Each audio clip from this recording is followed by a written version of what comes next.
Alors, la règle en la matière a évolué.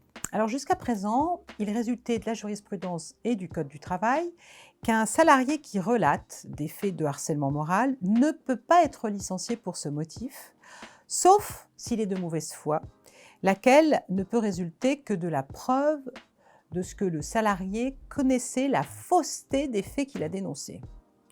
Donc la règle est simple. Lorsque vous dénoncez des faits de harcèlement moral vous concernant ou concernant d'autres salariés, vous ne pouvez pas être licencié pour ce motif.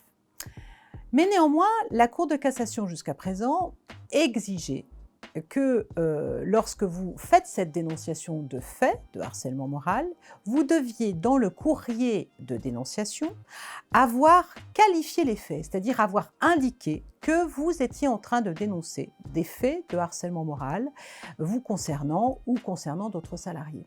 Eh bien, la Cour de cassation vient de faire évoluer sa jurisprudence. Elle a rendu un arrêt très important le 19 avril 2023 et considère désormais que lorsque vous dénoncez des faits et que vous concernant ou concernant l'un de vos collègues de travail qui peuvent être qualifiés de harcèlement moral, vous n'avez pas l'obligation de les qualifier vous-même, mais vous bénéficiez quand même de la protection afférente aux salariés qui dénoncent ces faits. Et sachez que la protection, c'est quoi? C'est que si vous êtes licencié pour cela, votre licenciement est nul.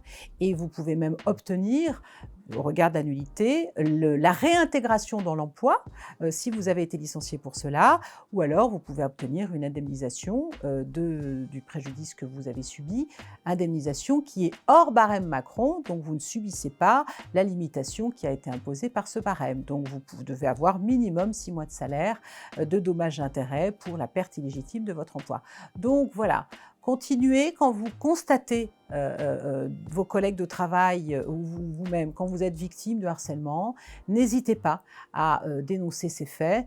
Vous avez une protection ou vous apportez une protection effective à vos salariés, à vos collègues et vous-même, vous êtes protégé du fait d'avoir refusé de subir et de voir subir ce type d'agissement.